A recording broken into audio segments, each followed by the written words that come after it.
L'or. Ce métal précieux qui fascine l'humanité depuis millénaires. Mais sais-tu d'où il vient vraiment? Contrairement à ce qu'on pourrait croire, l'or ne s'est pas formé sur Terre. Il a une origine bien plus spectaculaire, liée aux phénomènes les plus violets de l'univers. Prépare-toi à un voyage fascinant à travers l'espace pour découvrir le secret de l'or. L'or n'est pas un simple élément terrestre. Il est né dans l'espace, lors de collusions titanesques entre étoiles à neutrons. Ces événements libèrent une énergie inimaginable, forgeant des éléments lourds comme l'or, le platine et l'uranium. Ces particules dorées ont ensuite été projetées dans l'univers, avant de finir leur course sur Terre. Il y a 4,5 milliards d'années, alors que la Terre était en formation, des objets célestes riches en métaux précieux l'ont bombardée. Ces impacts colossaux ont enfoui l'or dans les profondeurs du manteau terrestre, rendant son extraction difficile et expliquant sa rareté. L'or se trouve principalement dans les mines souterraines, les rivières et les dépôts alluviaux. Avec le temps, l'érosion a libéré minuscules particules transportées par l'eau, formant les célèbres pépites d'or. Les plus grands gisements se situent en Afrique du Sud, Australie, Chine, Russie, mais ce métal précieux se cache aussi dans ton téléphone portable. Et oui, l'or est un excellent conducteur électrique, utilisé en haute technologie. Section 5. La tectonique des plaques. Architecte des gisements aurifères. La croûte terrestre est divisée en plusieurs plaques tectoniques, comme un puzzle géant. Ces plaques, bien que solides, sont en perpétuel mouvement. Elles se déplacent à des vitesses de quelques centimètres par an. Mais ces mouvements ont des conséquences colossales sur la géologie de notre planète. Ces plaques se déplacent lentement, se frottent et entrent en collision. Lorsqu'elles se rencontrent, elles peuvent créer des montagnes, des tremblements de terre et même des volcans. Ces interactions sont essentielles pour comprendre comment les ressources minérales, comme l'or, sont distribuées sur Terre.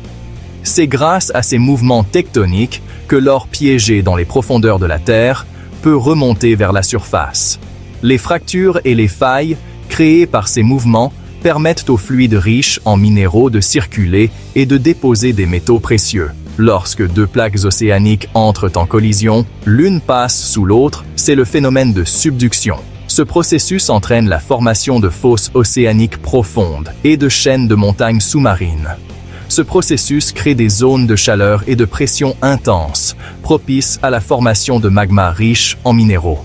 Les volcans qui en résultent peuvent alors libérer ces minéraux à la surface, contribuant à la formation de gisements aurifères. L'or, transporté par des fluides hydrothermaux, remonte alors vers la surface. Ces fluides, chauffés par l'activité volcanique, dissolvent l'or des roches environnantes et le transportent vers des zones où il peut se déposer et former des veines aurifères. Section 6. L'eau chaude, alliée de l'or, la formation des filons. Les fluides hydrothermaux, chauffés par le magma en profondeur, jouent un rôle crucial dans la formation des gisements d'or. Ces fluides, riches en minéraux dissous, circulent à travers les fissures et les failles de la croûte terrestre. En remontant vers la surface, ces fluides se refroidissent et déposent les minéraux qu'ils transportaient, dont l'or. Ces dépôts forment des veines de quartz aurifères, appelées filons. Les filons peuvent être très fins ou atteindre plusieurs mètres d'épaisseur. Ce sont des cibles de choix pour les chercheurs d'or. Section 7. Volcans. Des geysers d'or. Les volcans, ces montagnes de feu, sont également associés à la présence d'or. En effet, les magmas qui alimentent les volcans peuvent contenir de faibles quantités d'or. Lorsque le magma remonte à la surface et se refroidit, il libère des fluides hydrothermaux. Ces fluides, riches en minéraux, peuvent transporter de l'or et former des gisements aurifères autour des volcans. Cependant, il est important de noter que la quantité d'or présente dans les volcans est généralement faible. Il est donc rarement rentable d'exploiter les volcans pour leur or. Section 8. Chercher l'or, des pépites aux mines. L'or se trouve sous différentes formes dans la nature. Il peut être découvert dans les rivières, les cours d'eau et même dans les montagnes. Chaque forme d'or a sa propre histoire et sa propre méthode d'extraction. On peut le trouver sous forme de pépites, de grains minuscules ou encore associé à d'autres minéraux. Les pépites sont souvent les plus recherchées en raison de leur taille et de leur pureté. Les chercheurs d'or traditionnels utilisent des techniques ancestrales pour trouver des pépites et des paillettes d'or dans les rivières et les cours d'eau. Ces méthodes incluent le lavage à la battée, une technique qui remonte à des siècles. Ils utilisent des batteuses, des tamis et des pelles pour séparer l'or des sédiments. Chaque outil a son importance et son utilité spécifique dans le processus de recherche de l'or. L'exploitation minière à grande échelle est nécessaire pour extraire l'or des filons et des gisements plus importants. Cette méthode utilise des équipements industriels sophistiqués pour traiter de grandes quantités de terre et de roches. Des mines souterraines ou à ciel ouvert sont creusées pour accéder aux roches aurifères. Ces opérations nécessitent une planification minutieuse et une technologie avancée pour garantir la sécurité et l'efficacité de l'extraction. Section 9. L'or.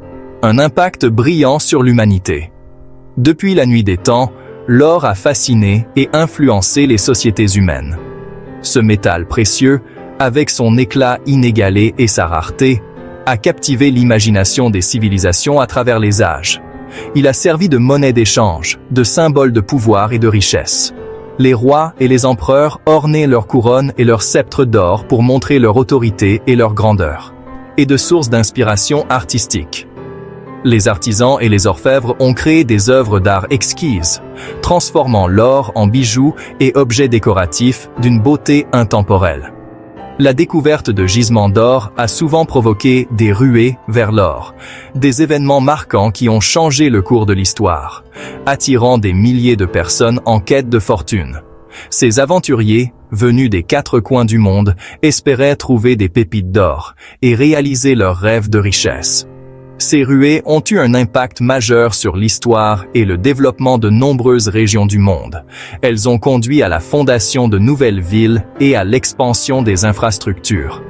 Aujourd'hui, l'or est utilisé dans de nombreux domaines, de la bijouterie à l'électronique, en passant par la médecine. Sa conductivité et sa résistance à la corrosion en font un matériau précieux pour les technologies modernes, en passant par la médecine. Les propriétés uniques de l'or sont exploitées dans les dispositifs médicaux et les traitements dentaires, améliorant ainsi la qualité de vie de nombreuses personnes. Sa valeur et son attrait ne se démentent pas, même après des millénaires. L'or continue d'être un symbole de richesse et de prestige, recherché par les investisseurs et les collectionneurs, témoignant de son importance durable pour l'humanité. Les musées du monde entier exposent des artefacts en or, rappelant l'impact profond et continu de ce métal précieux sur notre histoire et notre culture. L'or que nous connaissons aujourd'hui est plus vieux que la Terre elle-même.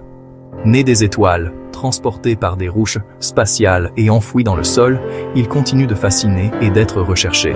Alors, la prochaine fois que tu verras l'or, souviens-toi qu'il porte en lui l'histoire de l'univers. Si cette vidéo t'a plu, abonne-toi et active la cloche pour explorer ensemble les plus grands mystères scientifiques sur Quête de savoir.